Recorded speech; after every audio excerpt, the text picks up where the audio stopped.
سپہر کے 3 بجے ہیں۔ السلام علیکم، یہ ریڈیو پاکستان ہے۔ عامر ہاشمی سے خبریں سنیے۔ پہلے اہم خبروں کا خلاصہ۔ وزیر اعظم نے پاکستان اور عالمی مالیاتی فنڈ کے درمیان توسیع فنڈ سہولت اور ریزیلینس اینڈ سسٹینیبلٹی سہولت کے تحت اسٹاف لیول معاہدہ طے پانے پر اطمینان کا اظہار کیا ہے۔ وزیر خزانہ نے واشنگٹن میں ملاقاتوں کے دوران ڈھانچہ جاتی اصلاحات کے ذریعے پاکستان کے اقتصادی استحکام کو اجاگر کیا ہے۔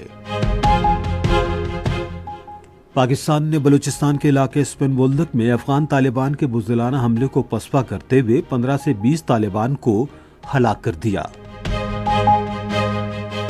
پنجاب حکومت نے سیالکوٹ ایئرپورٹ کے قریب 400 ایکڑ اراضی پر نئی انڈسٹریل اسٹیٹ کے قیام کی منظوری دے دی ہے۔ کل جماعتی حریت کانفرنس نے کہا ہے کہ بھارت کے اشتعال انگیز دعوے اس کی پاکستان اور کشمیریوں کے مقامی جدوجہد آزادی کو بدنام کرنے کی دہائیوں پرانی حکمت عملی کا حصہ ہیں۔ اور آج لاہور میں 2 ٹیسٹ میچوں کی سیریز کے پہلے کرکٹ ٹیسٹ میں پاکستان نے جنوبی افریقہ کو 93 رن سے شکست دے دی۔ اب خبریں تفصیل کے ساتھ۔ وزیر اعظم محمد شہباز شریف نے پاکستان اور عالمی مالیاتی فنڈ کے درمیان توسیع فنڈ سہولت اور ریزیلینس اینڈ سسٹینیبلٹی کے سہولت کے حوالے سے اسٹاف لیول معاہدہ طے پانے پر اطمینان کا اظہار کیا ہے۔ ایک بیان میں انہوں نے کہا کہ اسٹاف لیول معاہدہ پاکستان کے اقتصادی اشاریوں میں بہتری کا عکاس ہے، جس سے پاکستان کی تیزی سے بہتر ہوتی معاشی صورتحال پر عالمی مالیاتی فنڈ کا اعتماد ظاہر ہوتا ہے۔ شہباز شریف نے کہا کہ IMF کا پاکستانی معیشت کی ترقی کی رفتار اور اندراجاتی اصلاحات پر اطمینان حکومتی پالیسیوں پر ادارے کے اعتماد کا مظہر ہے۔ وزیر اعظم نے کہا کہ معیشت درست سمت میں گامزن ہے۔ انہوں نے کہا کہ پاکستان کی ترقی و خوشحالی کے لیے حکومت تمام ضروری اقدامات کرے گی۔ وزیر خزانہ محمد اورنگزیب نے واشنگٹن میں مختلف ملاقاتوں کے دوران ڈھانچہ جاتی اصلاحات کے ذریعے پاکستان کے اقتصادی استحکام کو اجاگر کیا۔ G20 وزراء اور گورنرز کے اجلاس میں اپنے خطاب میں انہوں نے علاقائی تجارتی راہداریوں اور موسمیاتی تبدیلی پر عالمی تعاون کی اہمیت پر زور دیا۔ محمد اورنگزیب نے جیفریز انٹرنیشنل کے زیر اہتمام گول میز کانفرنس میں سرکردہ سرمایہ کار اداروں کے نمائندوں سے بھی بات چیت کی۔ عالمی بینک میں مشرق وسطی، شمالی افریقہ، افغانستان اور پاکستان کے علاقائی نائب صدر عثمان ڈیون کے ساتھ ملاقات میں وزیر خزانہ نے نئے شروع کیے گئے کنٹری پارٹنرشپ فریم ورک پر مؤثر عمل درآمد کے لیے حکومت کے عزم کا اعادہ کیا۔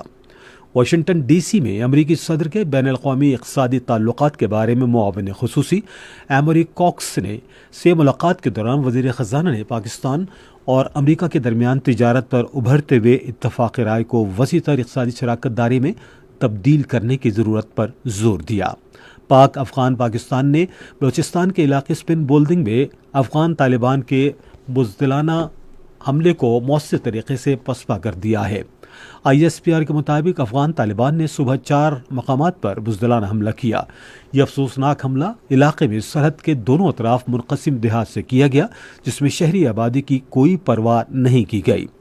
ISPR نے کہا ہے کہ افغان طالبان نے سرحد پار اپنے علاقے میں پاک افغان دوستی کے گیٹ کو بھی تباہ کر دیا، جو منقسم قبائل کے باہمی تجارت اور بآسانی نقل و حمل کے حقوق سے متعلق ان کی ذہنیت کو واضح طور پر ظاہر کرتا ہے۔ حملے کو پسپا کرتے ہوئے 15 سے 20 افغان طالبان ہلاک اور متعدد زخمی ہو گئے۔ فتنۃ الخوارج اور افغان طالبان کی جانب سے دوبارہ منظم ہونے کی سرگرمیوں میں اضافے کی اطلاعات ملی ہیں۔ اس سے قبل افغان طالبان اور فتنۃ الخوارج نے خیبر پختونخوا کے کرم سیکٹر میں پاکستانی سرحدی چوکیوں پر حملے کی کوشش کی۔ ان حملوں کو مؤثر طریقے سے پسپا کیا گیا، جس سے افغان پوسٹوں کو بھاری نقصان پہنچا۔ پاک فوج کے مؤثر جواب میں 6 ٹینکوں سمیت 8 چوکیاں تباہ ہو گئیں۔ جوابی کارروائی میں 25 سے 30 افغان طالبان اور فتنۃ الخوارج کے دہشت گردوں کے مارے جانے کی اطلاعات ہیں۔ ادھر اسپن بولدک چمن سیکٹر میں پاکستانی فوج کی بھرپور جوابی کارروائی کے بعد افغان طالبان نے جنگ بندی کی درخواست کی ہے۔ سیکیورٹی ذرائع کے مطابق پاک فوج افغان طالبان اور فتنۃ الخوارج کے ٹھکانوں کو نشانہ بنا کر ان کے اثاثوں کا خاتمہ کر رہی ہے۔ سیکیورٹی ذرائع کا کہنا ہے کہ شکست خوردہ افغان طالبان سوشل میڈیا پر جعلی ویڈیوز پھیلا رہے ہیں جن میں دعویٰ کیا گیا ہے کہ انہوں نے پاکستانی فوج کا جنگی ساز و سامان قبضے میں لے لیا ہے۔ یہ خبریں بے بنیاد ہیں جن کا حقیقت سے کوئی تعلق نہیں۔ سیکیورٹی ذرائع نے کہا ہے کہ پاک فوج افغان طالبان اور فتنۃ الخوارج کی کسی بھی جارحیت کا جواب دینے کے لیے پوری طرح تیار ہے۔ وزیر اعظم محمد شہباز شریف نے پاک افغان سرحد پر افغان طالبان، فتنۃ الہندوستان اور فتنۃ الخوارج کی جانب سے اشتعال انگیزی پر تشویش کا اظہار کیا ہے۔ ایک بیان میں وزیر اعظم نے کرم سیکٹر میں افغان طالبان کے حملے کو ناکام بنانے پر سیکیورٹی فورسز کو خراج تحسین پیش کیا۔ انہوں نے کہا کہ افغان طالبان کو ان کی بلا اشتعال جارحیت کے جواب میں پاک فوج نے بھرپور جواب دیا۔ وزیر اعظم نے کہا کہ ملکی سالمیت کا ہر صورت دفاع کیا جائے گا۔ انہوں نے کہا کہ افغانستان کی سرزمین کا پاکستان میں دہشت گردی کے واقعات کے لیے استعمال ہونا انتہائی قابل مذمت ہے۔ پاکستان نے بھارت کی اشتعال انگیز بیان بازی پر تشویش کا اظہار کرتے ہوئے خبردار کیا ہے کہ کسی بھی جارحیت کا فوری اور منہ توڑ جواب دیا جائے گا جسے آنے والی نسلیں یاد رکھیں گی۔ مسلح افواج کے شعبہ تعلقات عامہ نے ایک بیان میں کہا کہ بھارتی مسلح افواج اور اس کے سیاسی آقاؤں کو یہ سمجھنا چاہیے کہ پاکستان کے عوام اور اس کے مسلح افواج بھرپور عزم کے ساتھ اپنی سرزمین کے ایک ایک انچ کا دفاع کرنے کی بھرپور صلاحیت رکھتی ہیں۔ آئی ایس پی آر نے کہا کہ جوہری ہتھیاروں سے لیس ملک کی عسکری قیادت کی جانب سے انتہائی سیاسی دباؤ میں غیر ذمہ دارانہ بیانات جاری کرنا افسوسناک ہے۔ یہ خبریں آپ ریڈیو پاکستان سے سن رہے ہیں۔ نائب وزیر اعظم محمد اسحاق ڈار نے کہا ہے کہ پاکستان کا اقوام متحدہ کے انسانی حقوق کونسل کے رکن کے طور پر انتخاب اس کی مضبوط ساکھ اور عالمی انسانی حقوق کے نظام کو مضبوط بنانے میں اس کے کردار کا اعتراف ہے۔ ایکس پر ایک پوسٹ میں انہوں نے اقوام متحدہ کے تمام رکن ممالک کی حمایت پر ان کا شکریہ ادا کیا۔ نائب وزیر اعظم نے عالمی برادری کے ساتھ رواداری، احترام اور اتفاق رائے کی بنیاد پر کام کرنے کے پاکستان کے عزم کا اعادہ کیا۔ پنجاب حکومت نے سیالکوٹ ایئرپورٹ کے قریب 400 ایکڑ اراضی پر نئی انڈسٹریل اسٹیٹ کے قیام کی منظوری دے دی ہے۔ آج لاہور میں وزیر اعلیٰ مریم نواز کی زیر صدارت اجلاس میں غیر ملکی سرمایہ کاروں کو 4 انڈسٹریل اسٹیٹس کی پیشکش کرنے کا فیصلہ بھی کیا گیا۔ چونیا انڈسٹریل اسٹیٹ کے محکمہ فشریز کے حوالے کر دیا جائے گا، جبکہ سعودی سرمایہ کاروں کو بھلوال، بہاڑی اور بھاولپور انڈسٹریل اسٹیٹ دینے کی تجاویز کا بھی جائزہ لیا گیا۔ نوشہرہ میں پولیو ٹیم کی سیکیورٹی پر تعینات پولیس اہلکار آج نظام پور کے علاقے میں دہشت گردوں کی فائرنگ سے شہید ہو گیا۔ نوشہرہ پولیس کے مطابق ملزمان کی گرفتاری کے لیے علاقے میں چھاپہ مار کارروائیاں شروع کر دی گئی ہیں۔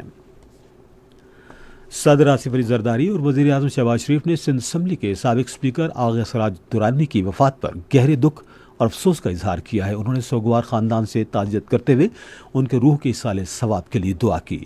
صدر اور وزیر اعظم نے آغا سراج درانی کی سیاسی اور عوامی خدمات کو خراج عقیدت پیش کیا۔ کل جماعتی حریت کانفرنس نے کہا ہے کہ بھارتی فوج کے commander lieutenant general Manoj Kumar Katiyar کا دعویٰ ایک بار پھر بھارت کے غیر قانونی زیر قبضہ جموں کشمیر میں پہلگام حملے کی طرح ایک اور فالس فلیگ آپریشن کرنے کے بھارت کے بدنیتی پر مبنی ارادے کو بے نقاب کرتا ہے۔ کشمیر میڈیا سروس کے مطابق کل جماعتی حریت کانفرنس کے ترجمان نے سری نگر میں جاری ایک بیان میں کہا کہ اس طرح کے اشتعال انگیز دعوے نئی دلی کی پاکستان اور کشمیریوں کے مقامی جدوجہد آزادی کو بدنام کرنے کی دہائیوں پرانی حکمت عملی کا حصہ ہیں۔ انہوں نے کہا کہ جب بھی بھارت کو سیاسی یا فوجی شرمندگی کا سامنا کرنا پڑتا ہے تو وہ حملے کا منصوبہ بناتا ہے اور پھر بغیر کسی ثبوت کے پاکستان پر الزام لگاتا ہے۔ ریڈیو پاکستان اپنے قومی نشریاتی رابطے پر آج شام 4:05 پر دیہی خواتین کے عالمی دن کے حوالے سے ایک فیچر پروگرام نشر کرے گا۔ آج لاہور میں 2 ٹیسٹ میچوں کی سیریز کے پہلے کرکٹ ٹیسٹ میں پاکستان نے جنوبی افریقہ کو 93 رن سے شکست دے دی۔ میچ کے چوتھے روز جنوبی افریقہ کی ٹیم 277 رنز کے ہدف کے تعاقب میں اپنی دوسری اننگز میں 183 رنز بنا کر آؤٹ ہو گئی۔ اسکور یہ رہا: پاکستان 378 اور 167 رنز، جنوبی افریقہ 269 اور 183 رنز۔ ملیشیا میں 21 سال سے کم عمر کھلاڑیوں کے سلطان جوہر کپ ہاکی ٹورنامنٹ میں آج پاکستان نے نیوزی لینڈ کو 2 کے مقابلے میں 3 گول سے ہرا دیا ہے۔ اور آخر میں موسم۔ محکمہ موسمیات کی پیشگوئی کے مطابق یہ آئندہ 12 گھنٹے کے دوران ملک کے بیشتر حصوں میں موسم زیادہ تر خشک رہنے کا امکان ہے، تاہم شمالی علاقہ جات میں رات کے وقت موسم سرد رہے گا۔ آج ریکارڈ کیا گیا بعض شہروں کا درجہ حرارت: اسلام آباد، پشاور اور Muzaffarabad 31 degree centigrade, Lahore 32، Karachi 35، Quetta 29، Murree 17، Gilgit 28، جبکہ سری نگر 22، جموں 29 اور لیہ 8 ڈگری سینٹی گریڈ۔ اسی کے ساتھ خبریں ختم ہوئی۔ مزید خبروں اور تجزیوں کے لیے ہماری ویب سائٹ پر radio.gov.pk اور فیس بک کے link radio Pakistan news official پر براہ راست ویڈیو اسٹریمنگ بھی ملاحظہ کیجیے۔